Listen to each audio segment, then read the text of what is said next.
Donald Trump has urged Iran to, quote, get smart soon and sign a peace deal following days of deadlock in negotiations and reports that the U.S. is ready to extend its blockade of Iranian seaports. U.S. media claim that Trump has instructed aides to prepare for an extended blockade in a bid to force Tehran to capitulate. Since the war broke out in February, Iran has largely blocked shipping through the Strait of Hormuz, a bottleneck for global energy supplies through the Gulf. The U.S. began blocking Iranian ports this month in retaliation. Ali Fathollah Nejad is director of the Center for Middle East and Global Order. I asked him how much pressure an extended blockade could put on Iran and whether it could force them to sign a peace deal. Well, maybe not the latter, but it is very clear that this U.S. naval blockade is aiming to complicate the export of Iranian oil. About 80% of Iranian oil goes through the Strait of Hormuz, 90% of which go to China. So it is very clear what the U.S. is intending to do with this naval blockade, to flip the coin, basically, on what the Iranians are trying to do when they themselves are blockading the Strait of Hormuz.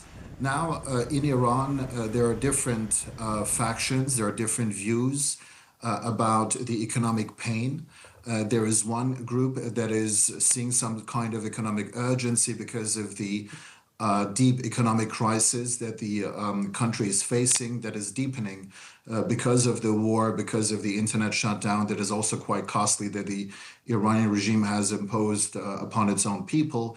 So this economic crisis is going to be deeper and deeper. And there is one faction within the regime that believes that this is going to be a destabilizing factor for regime security and stability. But then again, there is another faction that is ready to take the economic pain and to keep on resisting the United States. So it is, but the bottom line is that if this naval blockade is going to continue against Iranian ports, the Iranians will certainly feel the pressure much more than they already see. Yeah. And on the diplomatic front, we understand that the new proposal from Iran submitted earlier this week sets aside the nuclear issue until the war ends and shipping disputes are resolved. This is a non-starter for the United States. They want the nuclear issue resolved. What do you make of the regime's strategy and negotiations? Well, that's true. So we are seeing a different framework that is proposed by the Iranian side. Not anymore a kind of framework that we've seen over the last years and decades, that is getting sanctions relief, in turn, offering some nuclear concessions. And it is quite clear, although Trump's policies on Iran have been quite erratic, that is very much focusing on the nuclear issue. And now the Iranians are, proposing that the Strait of Hormuz is going to be reopened. So this signals that they do understand that they cannot live with such a blockade for too long. And in exchange, what the Iranians want to see is that they want to see a permanent end to the war and probably some kind of guarantees, although guarantees are going to be quite difficult to attain.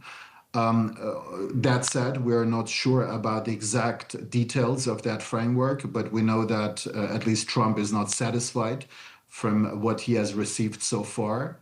When it comes to Iranian domestic politics and the kind of infighting that we're seeing, the commander-in-chief of the Islamic Revolutionary Guard Corps, the RGC, Ahmad Vahidi, has been the one that was arguing now for a few weeks that Iran should not negotiate on the nuclear issue. Thank you so much, Ali Fathollah Nejad. We appreciate your time. Thank you.